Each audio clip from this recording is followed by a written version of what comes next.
I'm not doing enough.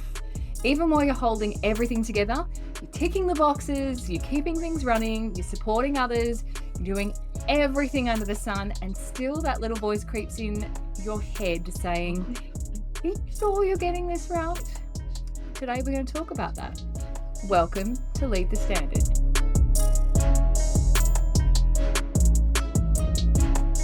Oh, is it my turn now, Kelly? It is. Awesome, because it's a bit confusing this week. Obviously, it's me. I'm Jackie Stapleton, and normally I don't do this part. So it's good to be back with you. Although today, as I said, we're doing things a little differently, and because I've been away for a while, it's throwing me out a bit. So welcome to the Throwing Out podcast. So we have mixed things up for this episode, and I've handed over the reins to the supposedly brilliant co-host, Kelly.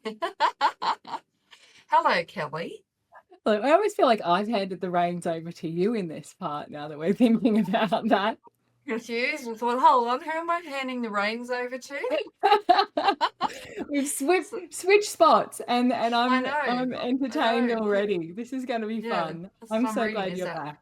Is that the right name? Anyway, Kelly isn't just steering the ship this week in this episode. She's also the voice behind this week's Lead the Standard article. So while I was away, she wrote an amazing Lead the Standard. And I have to say, she did send it to me while I was on holidays, and I did read it, and it was brilliant. I could really relate to it. So I could relate to it because it's a conversation that so many of us should be having. Okay, we may be having it in some way, shape, and form, but really, if we're in a leadership role, this is a conversation that we should be open about. So, this episode is all about imposter syndrome. So, what it really looks like behind the scenes. Okay, what does it look like while it's sitting on your shoulder there, and how it shows up, even when things are actually going well, and what we can do to move through it without getting stuck in it, because it's sort of a vicious cycle, isn't it? So now, if you've ever felt that quiet, sometimes not so quiet, self-doubt, the kind that lingers no matter how many wins you've had, you are going to be, or you're going to want to be, a part of today's conversation. So, Kelly, let's get into it, because you've been on a bit of a journey lately, haven't you? I have. Thank you, Jackie. And yes, buckle up. As we know, whenever I do take over the reins, things do get a little bit personal. So, and I'm glad that you read it. I knew that you would be a little bit of a hypocrite when you're on holidays and open your email. But yeah, it was one of those ones that I thought a few months ago, I'm going to write this, and then life happened, and we're going to talk about that.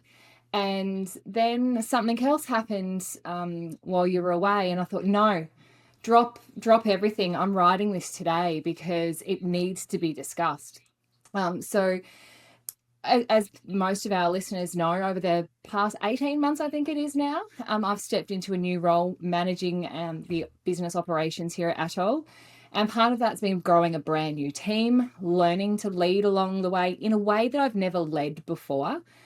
All while juggling the chaos of what's been going on in my personal life. So, we're coming out of the back end of cancer treatment, tornadoes, cyclones, all of those things. So lots of things being juggled up in the air. On paper, I knew this business. I knew it possibly as well, if not better than you in some areas. I knew the systems better than anyone else. I don't think anybody would argue with that. I've had comments from past and present on colleagues around that. But did I believe in myself? That took a lot longer. And look, it's still a work in progress. We had, Jackie and I had a chat last night, as recently as last night.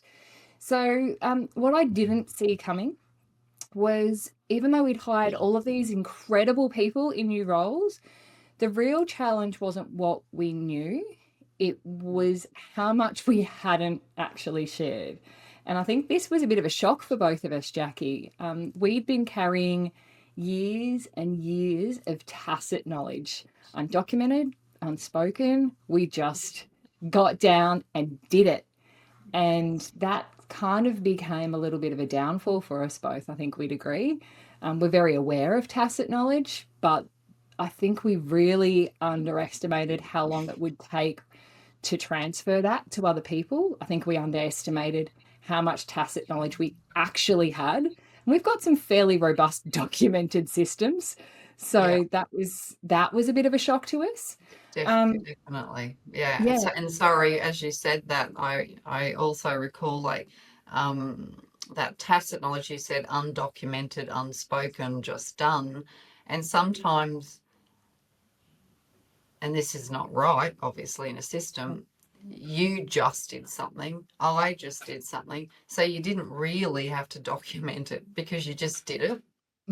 But not And only then that, all of a sudden, when you had to share it, like you had it for course development because you used to do from A to Z, yeah, but now it's all broken up. And how that works is completely different when there's different people doing it. um, And then yeah, for me, the whole invoicing accounts payable side, I just used to do it.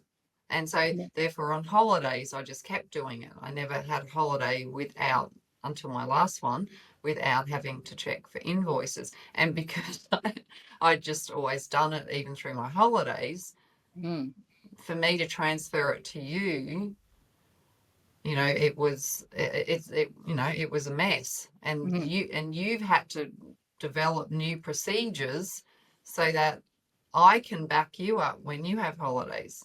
So yeah. it's now, yeah, it's and as you said, I never even realized that. Yeah, and that's the thing. We didn't even Mm, realize that we were just doing because we were just doing. We didn't realize yes. this stuff. So I think the big lesson that we learned from that was not only the underestimating of how long it would take to transfer that knowledge, because 18 months in, we're still doing that. But not Yeah. only that, how hard it would be to train people while still keeping everything else running. You can't do both. So I found Mm, myself stuck in a real loop of working weekends, overcompensating, constantly questioning if I was doing enough. And I said, I'm managing Atoll, I'm managing the project management and insurance stuff with our house. And then now in the place that we're in at the moment, I'm effectively property managing and project managing for our landlords here who pay someone else to do that, mind you. So there was all of these things, and I did get into that. Am I doing enough when clearly I was doing too much? And again, you and I have had that conversation this week again, and I'm volunteering publicly. I've got another article. I might start that one this afternoon. But that's the thing about the imposter syndrome. It really hides behind productivity.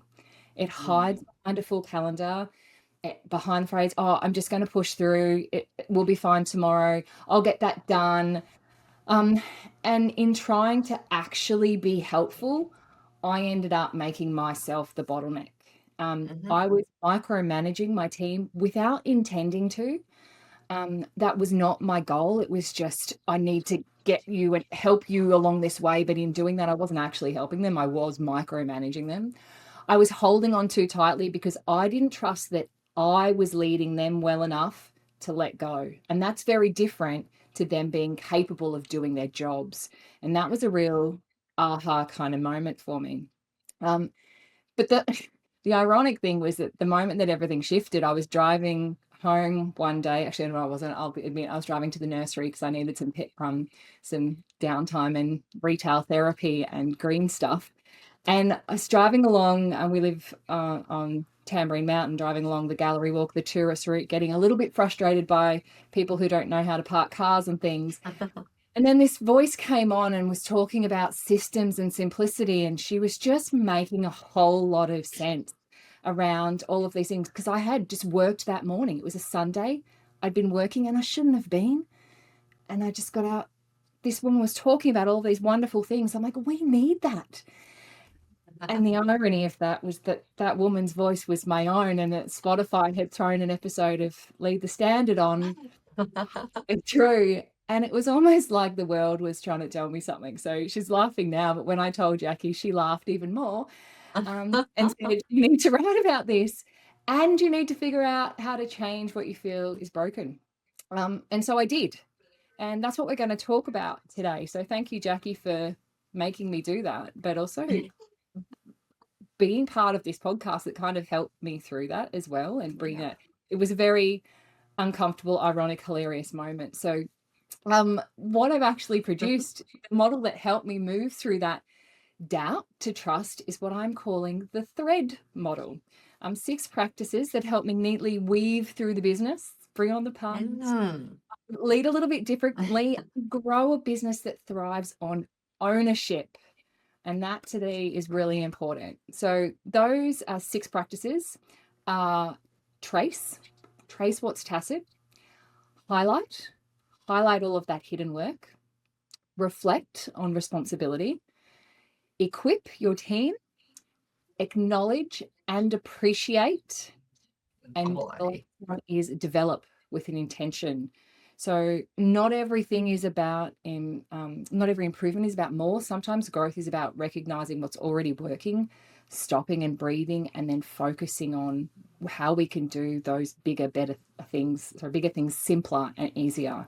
And as I said, weaving those solutions into the team. So I'm really keen to get into this one, have a good chat, and share a couple of stories. But one thing that I didn't mention there was, I alluded to it earlier. Jackie's been away, and I've this system's really helped me pull things together until Jackie was in the air between here and Denver, and then suddenly that little voice crept back in, and then the lovely Ria, and I should have that in front of me. It is in the article, posted at, there's a link down here, on LinkedIn, completely unprompted, something that really made me lose my breath. Like I couldn't respond to what she said. And it really highlighted how much this system had helped me, and not just me, but the team at large. So I will share that again at the end, but I do want to get into it. So we've alluded to one already. Are you ready, Jackie? Because I know you have some great insights here too. Let me know, and I'll see if I can add anything useful. Hopefully. So the first topic, as I mentioned, is trace what is tacit. Start identifying the invisible knowledge that you are carrying. I want you to ask your team, what is something that you do regularly that no one else sees, knows you do, or knows how you do it? What if you won the lottery tonight, tomorrow, and you left? You didn't come back. What would people struggle to find out or figure out? Okay. And are there steps in your workflow that live in your head? So just because it's documented, what are the steps that you know, oh, I need to do here, but aren't necessarily there? So these 3 things really helped. And I know Jackie's already waving her hand because she's already thought of a moment that we employed this ourselves. Oh, no, I was saying goodbye because I won the lottery. Sorry, you won the lotto and you didn't tell me. Damn. All right, that explains a lot. But yeah, from this, a bonus action, this to really help you, this is just pick one of those. Pick one of those tasks that, oh, only I know how to do this, and jot down those steps. Or my favorite one of late is, we've got so many AI tools, is do that process and record a screen share, but don't just do it. Talk yourself through it and then play it back and find out how many steps you just did without realizing that you did them or that they were part of the process. So that was a really important part of this process, and for both of us moving into this, but even more so, as you said, that course release project, I thought I'd handed over all of the things, but then when one person's doing this job, that's fine, A to Z, but then you've got A to B and then C to X, and then whatever next comes next. You went too far for You me. went too far. M, make it M. And yeah, that makes it easier. But yeah, you don't realize those little micro steps that transition from one platform to the next, or one step to the next. So, and you mentioned this too, Jackie, you just pay the invoices. Yeah, that's right. And I suppose these are all great questions. Hmm. But you and I didn't really realize this until we were at the pointy end No, and that's and where we had topic to two hand it comes in. over. How Mm. how can we recognize this earlier? Well, let me skip to topic two, which is Oh, highlighting okay. the hidden work. Okay. That's a good segue then. Good I job. didn't even get paid for that segue. Yes. I'll talk to the boss about that later. So the second section of this, which, as Jackie has rightly pointed out, is really important as well, is while you have that tacit knowledge that you know about and that you're aware of, as you're working through that, you are going to highlight some hidden work. And that's the second part of this model, making the unseen visible. So, what jobs are you doing behind the scenes that aren't showing up in any Mm, reports or meetings? mm, Are you solving problems quietly that that other people should actually be seeing? Are you solving problems quietly that other people should actually be solving? What's making you feel mentally heavy, and who actually knows about it? Um, and I think that a good example of that is, and I'm seeing it so much more since I've written this article, I'm seeing it a lot on Reels about people just stepping back and saying, oh, there's the problem. The managers are telling me there's this issue, and I've told them, and I've told them, and I've told them, and I just fix it, I just fix it, I just fix it. I'm going to not fix it. And then they're going to know about it. There's so many more of those things there. Stop just mm, fixing something for the sake of fixing it if it's not your responsibility.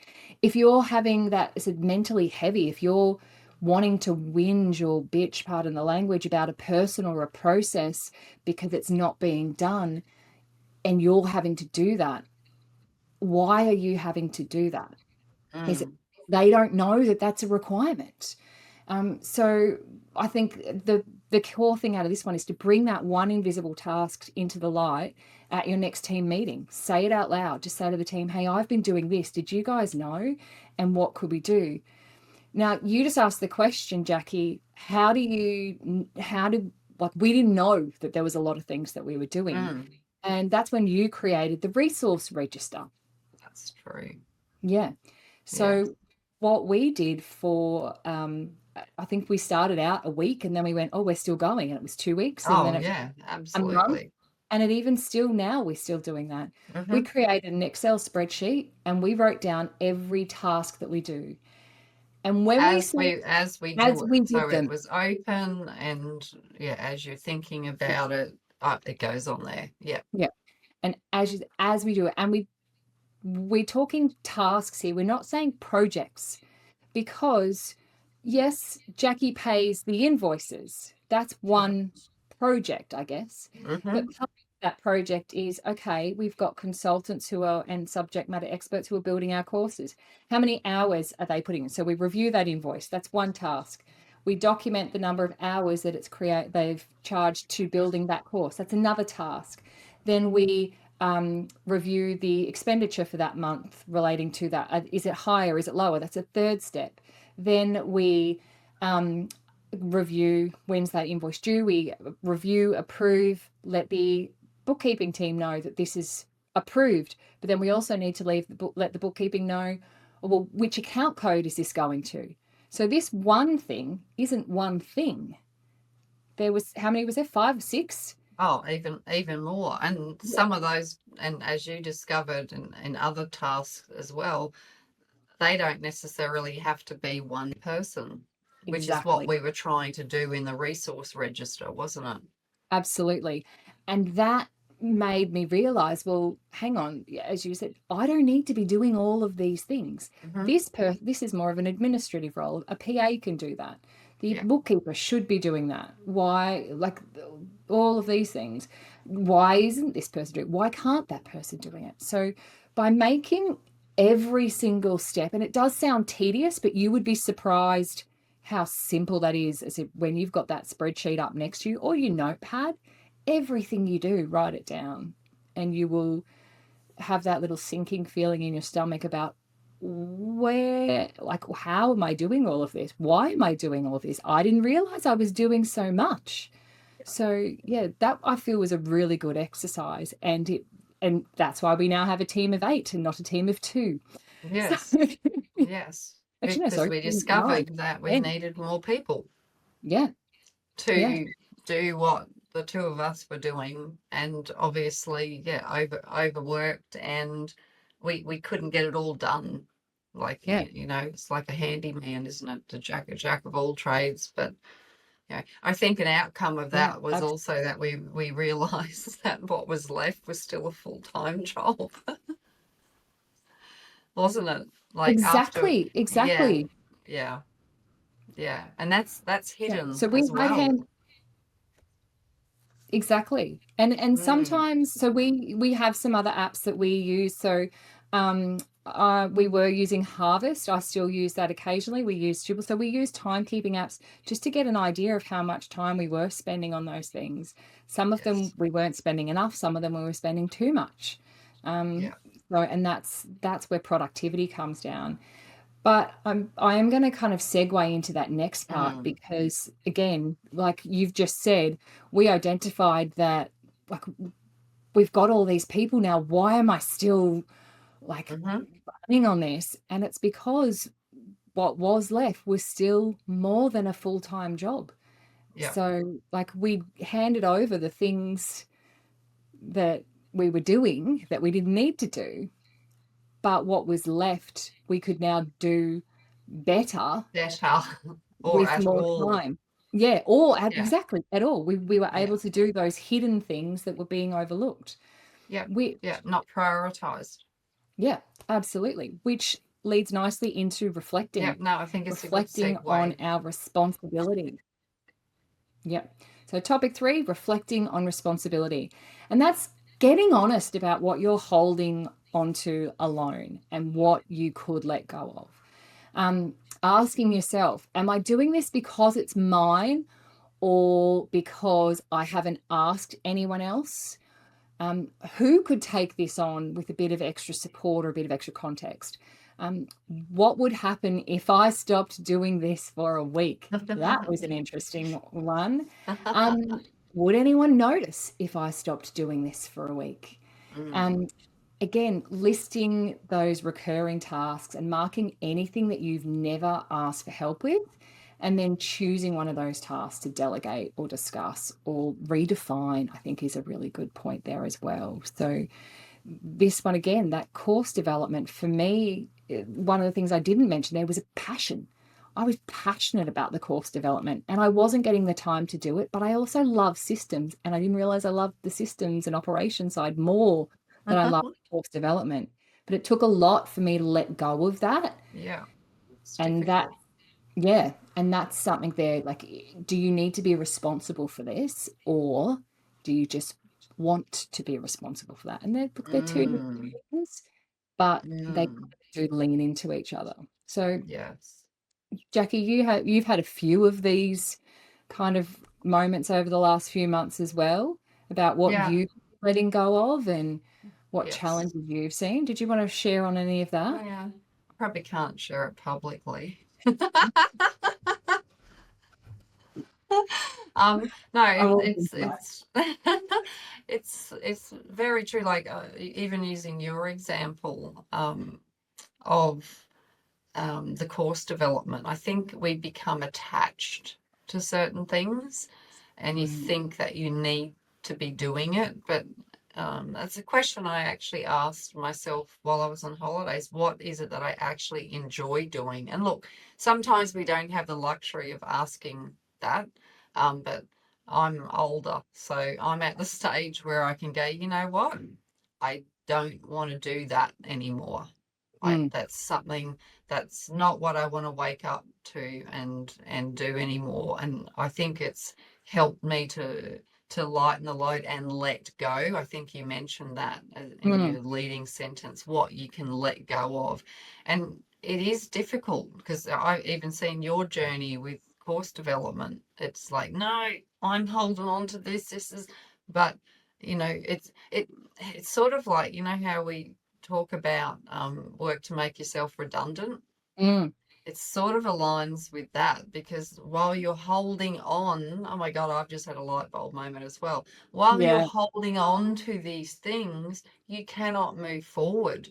You cannot give yourself other opportunities, and I'm not talking about as a business owner, as an employee. Like, you that's, can't move, like for you, Kelly, you moved into the operations management role. So you couldn't do that job if you were still doing course development. If no, that's what you wanted to do, well, that's where you would stay. So yeah. it really opens up opportunity for you. So possibly, if you look at it from that perspective, it might help you to let go, because while we still have that thing that's comfortable, we always just go back to it. Oh, this is comfortable, and it prevents us from moving forward. So that's that work to make yourself redundant. Does that make sense? Yeah. It absolutely does. And I just had that light bulb moment as well, because that is something that throughout my career and my time at Atoll, it's something that I've always been passionate about and promoting, working to make yourself redundant. Yes. Document. You want to go on holidays. Well, and then as you were talking about that, I was thinking this whole article is about how I was feeling the absolute opposite of that.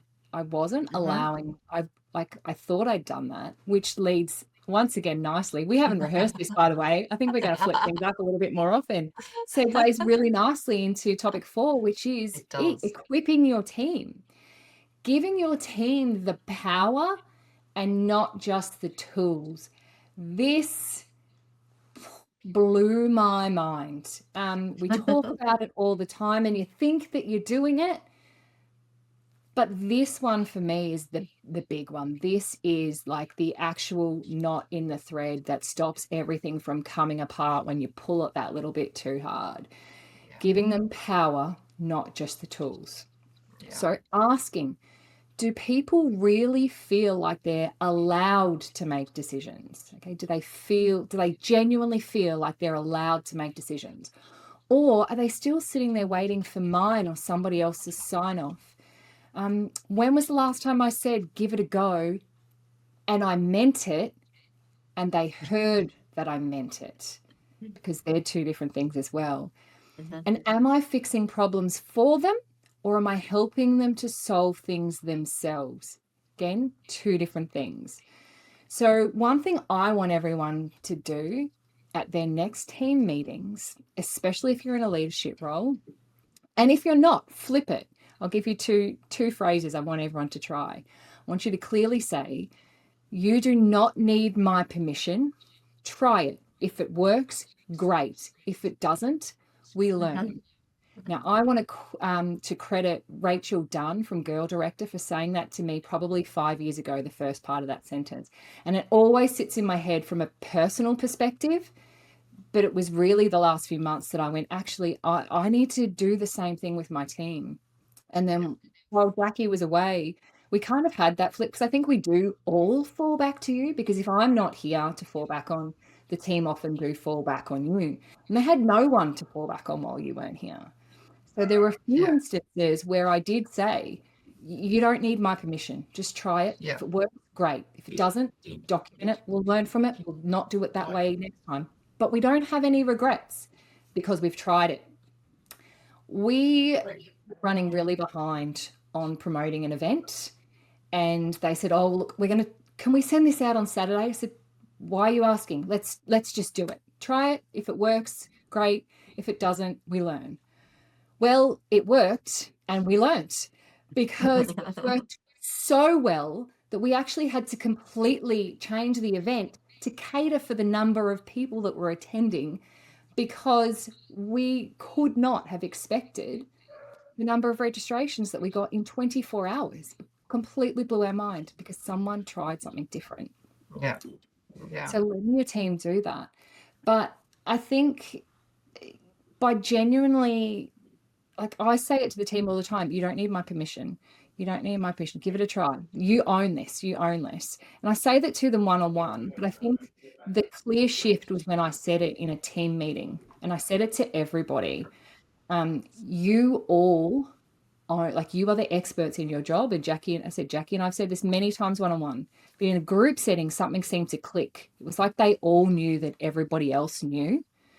Yeah, that's a They good were the point. expert and they were to be trusted in their job and they were going to Yeah. give it a go. And that's when everything kind of shifted for the team, and I really saw things picking up.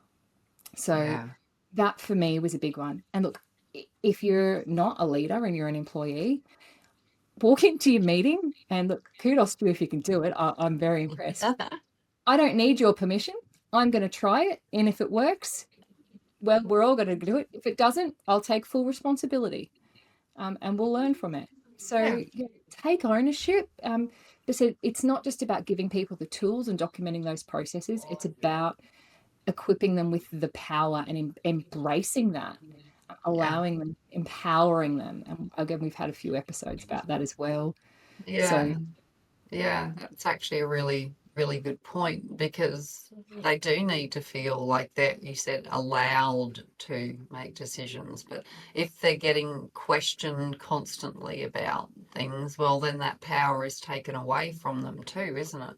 yeah, and that's something that we've been through a few times, and look, we are going to go through it again. I can guarantee that it's going to happen again in the future. You and I have those conversations one-on-one between ourselves. It's like Yeah. we're open to that as well. And like I feel like as leaders, sometimes that panic, if we're not seeing the results that we want, we kind of tend to panic, and then we push those questions onto other people, and that kind Mhm. of has that flow-on effect. And now that we're talking this through, I'm having that light bulb of when this imposter syndrome started to kick back in. There was a trigger for me. There was a certain period of time when the dynamics professionally and personally changed, and it was like, hang on, where do I stand in this now? I knew where I was Mm. today, but suddenly today there's been a shift. Now where do I stand? So again, reminding yourself and your team that, look, you are the expert in that role. And if there's questions, why are there questions? Go back through the what's that tacit knowledge? What's that hidden stuff? Who is responsible? Am I responsible? Do I have the consent to do this? Do I have the knowledge to go to that next stage? Which Mm. Mm. Yeah, no, oh, that's interesting, and this isn't, and this is something that can be taken away from people as well. It is, absolutely. yeah, because people may have it, but then, as you say, dynamics change, and then you, as you said, start questioning yourself. It's really quite a delicate part. Mm, mm. And Yeah. if you find that your team are suddenly seeking that permission again, Mm. ask them and said, this is Yeah. something that we've gone through recently. Why do you feel like you need my permission? Yes. Because it could be it could be a very uncomfortable conversation. You could be the reason that they're asking your permission again. And this is Great. again a conversation that we have had within our team, not just we've had it once or twice with the current team, and I'm so glad that they're so open to these conversations. We've had it with previous team members as well, but again, there was that light bulb of, hang on, I'm spending all of this time training 8 people at once over, sorry, it was 5 people at once over 8 different roles or something, and wasn't giving each team member what they needed. So they were having to ask questions, Yeah. which was a reflection on me, and my performance, which obviously then triggered me into this space, which triggered the team into this space. So, Yeah, and you mentioned bottleneck, I think yeah, earlier on, that through this process, you actually became the bottleneck. yeah, Yeah, yeah. it's So, good which insight. yeah, which is a result of the imposter syndrome, but also like over trying and overcompensating. Yeah, yeah. But it's, you mentioned earlier, it's a work in progress, but it's a continual work in progress. No matter what we're doing and how long we're in a role, it should be a work in Mm, progress. If it's not absolutely. a work in progress, you shouldn't be doing that job anymore. Yeah, Like yeah. If you're not you've become learning, get out of stale. there. Yeah, Yeah, yeah, yeah. absolutely. Yeah. And yeah, which leads nicely to the next one. Topic 5. Acknowledge and appreciate triple A's. Let people know that they are seen and and that they are valued. So when was the last time I said thank you unprompted? Okay. Who quietly keeps the wheels turning that I haven't recognized lately? And more importantly, who do openly keeps the wheels turning that I haven't recognized lately? Because sometimes the people that we know are doing the work need acknowledgement as well. They need to feel seen. Have I shared with the team the things that I'm proud of in them, one-on-one and publicly? Because some people don't like that public recognition. So here's a challenge, and it's something that I've been doing in my personal life lately, reigniting some relationships and acknowledging people. Send one unexpected note of appreciation to a team member today. Short message really can make someone's week. So we use Slack here, just a DM every now and then. I saw this. I love it. Thank you. You're amazing. Sending text messages to people you haven't spoken to in a long time. No, this is not, I haven't been hacked. I was just thinking of you. And I'm waiting for my message now. Jackie and I have that relationship where of an evening I send her the message that says, I'm sending you 30 reels and you haven't looked at any of the thought of your 30 chances. They're not always positive. That's what I was thinking. We communicate in reels. Yeah. We're so old, Jackie. But yes. Like little things like that. And now like I will randomly send team members a GIF. Because sometimes they're a little bit fun and it doesn't need to be serious all of the time. Let people know that you're human. But this acknowledgement and this appreciation, it does fuel that workflow. And we've had, I can think straight away without even, I've got 2 team members who constantly say, oh, I just want it to be perfect. I just want to give it to, and you know exactly who I'm talking about. I want to do what works for you. It's not about me. Like my job as a leader and a manager is to support you and help you to grow. I want you, and this is a big acknowledgement in this space. I want you to acknowledge that we acknowledged your skills and your talents and your everything when we met you in your job interview. And that's why we brought you on as a team member. That was our first point of acknowledgement. And we really appreciate everything that you do every day, because all of those hidden tasks, all of those little things that you do as part of your job, because they're your daily admin tasks that you're documented, that is huge for us because we used to do that. And just something like making a calendar booking for us or accepting a meeting invite doesn't seem like much, but when you have a lot on your plate, it is a lot. Sending an email to a subject matter expert, little things like that. So this is something that I'm trying to be a lot more conscious of, regardless of who and what and where, really appreciating but acknowledging that. And again, I want to fall back to, I mentioned earlier this, the post that Ria shared on LinkedIn it was. And again, as I said, it's in the show notes. So make sure if you're not connected with Ria, please do connect with Ria. But she's an amazing human being. But as I said, I was having that day where I was just not feeling fantastic. And I was feeling like I had let the team down. And I can't even remember why. I cannot remember why. I think I just worked a really long day. And then Ria posted on LinkedIn around how much of a change that Jackie and I have made to her in her personal and professional life. And I'm multitasking right now as I talk. I've brought it up on screen in front of me. And I want to share this because acknowledgement does work both ways. And as leaders, we don't really ask for it. We shouldn't, well, I feel like we shouldn't ask for it. I feel like I see that in my team, but I didn't realize that I needed it until Ria shared this. And she shared more than just a role, it's a culture that grows with you. Working as the BSA at Atoll, I've learned that no task is ever too small when you're part of a team that sees value in every contribution. What sets Atoll apart? It's the culture. It's the kind where titles don't define you. Your voice, your ideas, your impact do. And you can hear my voice is getting crackly. Collaboration is second nature here, whether it's sharing process improvements or brainstorming new ways to work smarter.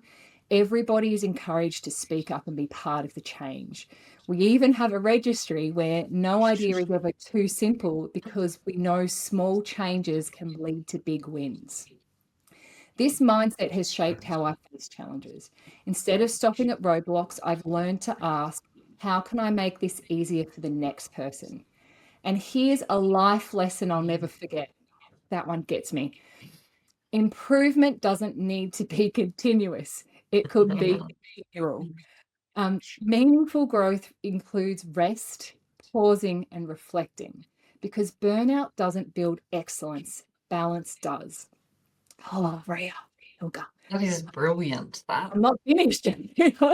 I know because I know. yeah, it is. Yeah, Yes. being in Atoll transformed me from someone who worked nonstop to someone who now works smarter, with intention and with care, both for myself and for the team. And it's the kind of growth I'll carry for a long, long time. Jackie and I both a moment with that one. Now, I was having a bad day, and I think Rhea possibly might have picked up on that because I hadn't talked to Rhea that day, and Rhea and I talk daily about anything. She's our business support assistant. She does all of the things. And I think her sharing her appreciation that day really made me, like, it built my confidence. I all I could do with that was hit the love heart icon. I had no words, and even now I don't. So she acknowledged the team completely unprompted. No one asked her to do that. No one expected that of her. She just did that. And she is the person who is doing all of those quiet little like the minutes, all the little fiddly things. So yeah, that was the unexpected note of appreciation that I got. It didn't just make my day, my week. That's had a profound impact on me as a leader. And I've really listened to what she said between the lines, which is a great segue into this last topic. Thank you, Rhea. Develop with intention. Growth doesn't always mean doing more. Sometimes it means seeing what's already working. Ask yourself, where am I overcommitting out of fear that I'm not enough? What's working really well that I haven't paused to celebrate? Because most of us, if something's working really well, it's working really well. We just do it. We focus on the poop. We don't acknowledge those wins, because it's a win, done, move on. Stop and pause and celebrate. And what would enough look like right now? And can I be okay with that? That is the hard one, I think. Good enough for now. And then, as Rhea said, continue. I laugh because that the first part of that quote from Rhea, the improvement doesn't need to be continuous. It can be continual, is one of the first things that I said to her on her first day, because she kept saying continuous, continuous, continuous. I probably pulled her up in her interview. Yeah. Saying continuous. Yeah. And that's resonated with her. So she's with that. She's like, well, this is good enough for now. And Rhea, like us, and this is a challenge I faced when we started. Melissa is, and I'll have to like Melissa and Ange, our 22,000 SME, are both facing that challenge now. It's good enough for a version 1. Version 1, yeah. There is always room for a version 2. How many iPhones have we got? How many Google Pixels have we got? How many? Ford didn't stop at the Model T. Like, they kept going. What is good enough for now? And can I be okay with that and come back later? And look, if you don't come back later, then it was good enough in the first place. So I want everyone to write down one thing that they've done recently that made a positive difference, regardless of whether anyone else even noticed. Do you reckon that that's a positive for you, Jackie? I don't know. I'm trying to think. A positive difference to others? A positive difference, period. And I was thinking about this, and that's why I wrote it in here, because your facial expressions, for those who are watching on rather than listening, were exactly what was going through my head. I'm thinking of all of this negativity, and again, that's a reel I shared with you the other day about that positive, like our body or our brain feeds off that negative mental energy, and it literally rewires itself to the negative. So I'm quite conscious of trying to have, like, there's a lot I could be miserable about and stressed about and upset about, and I could crawl into a corner right now, but I don't want to do that. I don't want to do that. So I'm trying to have these positive thoughts and mindsets, and I'm being that person and trying to make other people around me do it. But this is really hard. This is not an easy, sounds easy, but it's not. It's No. it's easy for someone else to tell you about the positive differences that you've made, and you to go, oh yeah, light bulb. Thank you, Ria. And that's why Right. acknowledge and appreciate is important. Exactly. Exactly. But how often do you not only acknowledge, but how often do you notice the own positive impacts that you're having on other people? No. Yeah. I'm struggling, and I think now that you've mentioned it, might be able to, and now that I'm aware of it and what I do for the rest of the day, I might be able to fix something. But Mm. yeah, it is very difficult to Yeah. remember for me anyway. I'm not saying that's Mm. the same for everyone. But it's not even remembering, it's in that moment. Again, like, I'm going to use Ria and all VA, EA, PAs out there, for executive leadership. And that's where I started my admin career, was as a PA. In that moment, part of your job and so many people think of it that way, and it really irks me, is just sorting emails or accepting calendar invites or taking phone calls. It's just that. But that makes such a positive difference to the leader and the person that you're working with. And they might not acknowledge that, but you have saved them 5 minutes, and that 5 minutes could be 5 minutes spent on improving the business, 5 minutes more that they get to spend with their family at the end of the day. So there's so many little wins in here that you don't realize. But again, coming back to the developing side of that, the developing with intention, is don't just do something for the sake of doing it. Don't overcommit. Don't overwork things just because. Really be intentional about where you are developing your team, what processes you're developing.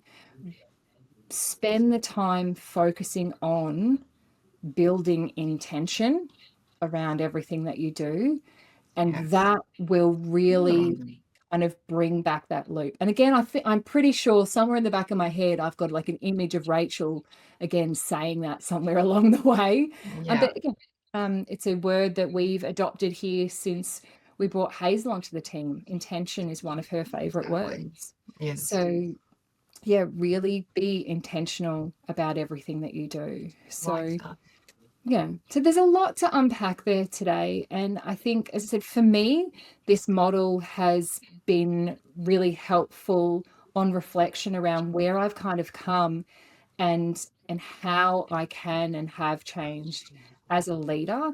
And as you mentioned before, what I can do to continue to grow and improve and get better. And I'm still working on that tacit knowledge. The course development's a great example. I'm building processes again now for them, and it is, what are those gaps? So I think, I hope that this really simple kind of process, and look, it's not even a process. I think this is more of a mindset, will really help leaders and individuals to build a little bit of confidence in them and their role. And as I said, I really, again, cannot explain the profound impact that statement from Rach Dunn had on me, is that you don't need permission. Yeah. You don't need anybody else's permission. And as you've said many a time, good enough is good enough for now. We can come back later. So those are my two key takeaways I'd like to share with everyone. So Jackie, I'd love your thoughts. I've done lots of talking today. I'd love your thoughts on that model that I prepared. Oh yeah, so I suppose I've written some notes That's not so I like can you. remember. So I can remember. That's just what I do. Because there's been a few, I suppose maybe light bulb moments more for me. So I sort of did mention this. You talked about a work in progress, and I've written it's always a work in progress. And as I said before, if you've stopped learning and growing, well, you need to move on. I'm sorry, like you're no use to yourself or no use to your workmates, and you're no use to the business if you're not a work in progress. So and I suppose maybe the takeaway with that is don't beat yourself up, because you're always, you know how they say, oh, I'll be happy when I earn this much money. I'll be happy when I have this car. I'll be happy when I have this massive house. But you're always looking for something. Like, really, you need to be content with the learning stage that you're at, and know there's always more to learn. And to expand on that before you expand further, if you're no longer interested in learning, so if you've run out of learning, or you're no longer interested in learning doesn't excite you, I think that's also a time to say, next step. This isn't What does excite you? What does excite me? What gives you energy? Yeah. Absolutely. And you talked about that negativity, and I think that's the process I'm going through at the moment. I just love to be passionate about certain things, and that's the energy I want, and I want people around me to be. So I don't have time for the other stuff anymore. Yeah. So Energy. so that's that, always a work in progress. I liked your hidden and tacit work. I sort of combined that a bit, I think, and we had a bit of a discussion about that, because it's probably a bit scary to me, to be honest, to know that I was not aware of this hidden stuff that, I'll take full ownership of the stuff I was doing. And that is scary to think, oh, I've let myself down, I've let the business down, I've let other people down, because I really wasn't aware of it. Yeah, I'm going to stop you there, because you're saying you've let other people down. And this is where imposter syndrome kicks in. I'm letting people down. I haven't done this. I'm not aware of this. I've done this wrong. And that's not the case. A lot of people in this space are in survival mode, because and you're doing things not just because you want to necessarily, but because you have to. Yes. And you're surviving. And I think that's something that I didn't acknowledge here. So the T and the H, the trace and the highlight, really will help you come out of that survival mode and give you visibility to kind of go, well, actually, this is not a me problem. This is the situation that I'm in. And this is giving me the power to be able to reflect and fix this, because you can't fix what you don't realize is broken. True. And that's reminded me, the resource register that I created and you made better. Didn't we have a column, or didn't you add a column for yourself? This is what I enjoy doing, or this is what I want to. So that goes right back to what you just said, by extracting all of these minute tasks. Remember, it's not a project like pay invoices. It's what are the individual tasks. Well, what lights you up? this is crap. I don't want to do this crap anymore. And I think they're so, actually the words that we used. so This is mine, not letting go, little things like that. that's right. It helped to uncover those things. So it was an accidental learning process for sure, that resource register. I've got a few more things. Is that all right? Yeah, go for it. I love it. I liked your wording, allowed to make decisions. I think that word allowed is really important. I don't know, is that equip the team? That was under E, equip the team. Yeah. So, and I think that's where we said that that's quite a delicate part of the thread, that one. Because it's a constant in its own right. This whole acknowledge and appreciate is undervalued, I think. And it's something, because as you said it, I reflected on me and thought, oh, have I done that recently? And I know I do it sometimes, but again, you get so wrapped up in your own crap in survival mode that you forget about the people that you're leading, and they're going through their own crap. So that whole acknowledge and appreciate, and you shared what a difference it made for you when Ria put that post up. So as a leader, it sort of was reversed on you. So you can see how important it is for us as leaders and anyone that's listening to acknowledge and appreciate. So you've just highlighted another moment there for me. There was kind of that reverse, and in that acknowledge and appreciate, again, I'm so glad that we have a team who is comfortable with sharing their thoughts and their feelings with us. And as part of all of this, me drowning, trying to do everything, somebody went to Jackie and said, actually, I feel like I'm not doing everything. Kelly's really, really short with me. I feel like I'm not good enough, or this person was, because we use direct messages. So with that feedback getting back to you sharing that with me, that wasn't the case. It was me just, I have to respond to this person in this moment. So I couldn't, I could, but I wasn't slowing down and giving them the time to respond to them. I was just responding to the message, not the person. Yes. So now, if I'm in a rush, I know a lot of people don't like this, but I often do a voice message so people can hear the authenticity in my voice and my tone, whether that's curiosity, support, or whatever that is, rather than interpreting the words which I feel I'm sending as an acknowledgement, but might be read differently. So in that acknowledge and appreciate, you do need to slow down and acknowledge and appreciate the person, not necessarily the message, the task, the output. That's a good point too. Separate it. And to be honest, I sometimes prefer audio messages. I use them quite a lot because I find it easier to express what I'm myself verbally than written. I just get frustrated. It's just let's just talk. I suppose it's that next closest thing to talking.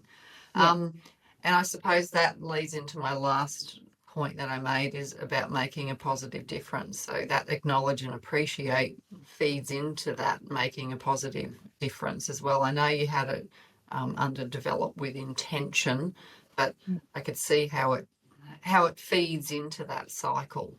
Yeah. Everything weaves together. It's all threaded together. Absolutely. Yes. So that's all I had. Excellent. So I will just quickly summarize, and then I will let Jackie do her lovely little handover before I wrap up today's episode. So just to summarize today's key points, I said moving from that imposter syndrome and then leading with intention and a bit of confidence. So go back, start with tracing. Trace what is tacit. find out those things that only you know that you could be sharing with others or asking others to do. Really equip that team. Highlight your hidden work. Make the unseen visible. Reflect on responsibility. Get honest about what you're holding onto alone and what you could get rid of. Equipping your team. And I've realized here, equip and empower. Give the team the power, not just the tool. And the reason I use that word allow, make sure that they know that they're allowed to make those decisions, is because we can all empower their team. Everyone empowers their team, but give them permission and allow them. Don't just empower is such a buzzword, I feel. Acknowledge, allow, and give them that power. Acknowledge and appreciate, we've touched on that. Let people know that they're seen and valued, and that works both ways. It really does make a big difference. And finally, develop with intention. Growth doesn't always mean doing more.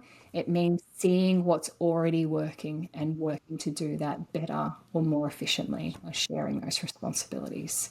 So thank you, Jackie, for that. I'm going to let you wrap up today with your little note, and then I will share with everyone what's happening next week. Okay. So I suppose my big takeaway is acknowledge and appreciate. And off the back of that, I want to acknowledge and appreciate the entire Atoll team, because I know we've spent some time on Ria, because she sort of was a catalyst with her LinkedIn post. But and also you mentioned Rachel Dunn from Girl Director. Might be good to put her business in there as well. So yeah, on that note, yeah, acknowledge and appreciate the amazing Atoll team.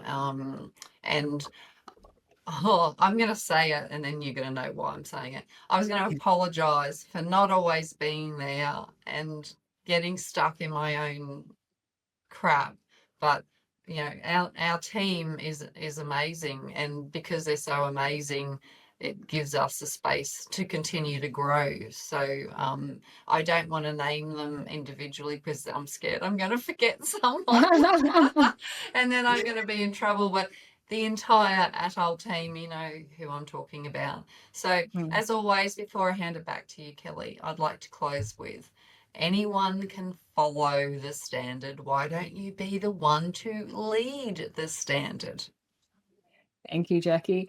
That is a wrap for today's episode of Lead the Standard. I really do hope that has made a difference or given you all some insights as well.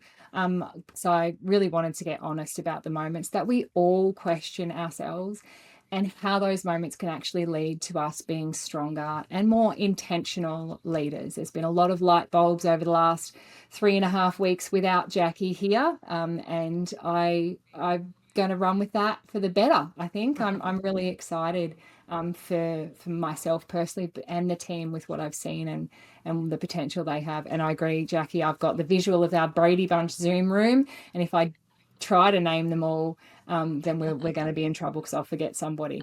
But absolutely, we've mentioned Ria today, we've talked about Melissa and Rachel, but yeah, we have those team members who just do things, and then we have those team members who are really vocal about doing things as well. But I do want to highlight, and I said it in the article, none of the issues that we've mentioned today are because we hired the wrong people. We hired the absolute best people, and you should all be jealous of the Atoll team. They are fantastic. I love working with all of them. So yeah, this was all about how we can help not just ourselves, but the team become stronger as well. So thank you, Jackie, for giving me the space to lead this episode and share something that has been really close to home and highlighted a few things.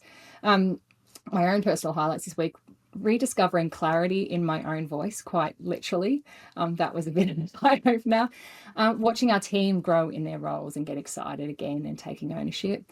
And learning, most importantly, that leadership means trusting yourself enough to let others shine. And that's not always easy. So thank you, everyone, for joining us today on a slightly different topic. Next week, we are going to be back with another insightful episode, and we're going to be heading back into the ISO world. we're going to be looking at a mid-year ISO health check. And are you still on track? So stay tuned for some more details about that. We'll be handing the reins back over, switching things back to the usual comfort zone for a little bit. And so thank you everyone for listening. As always, don't forget to subscribe, to share this episode, leave us a review. And until we do see you next time, take care, stay curious, and keep leading the standard. Bye for now.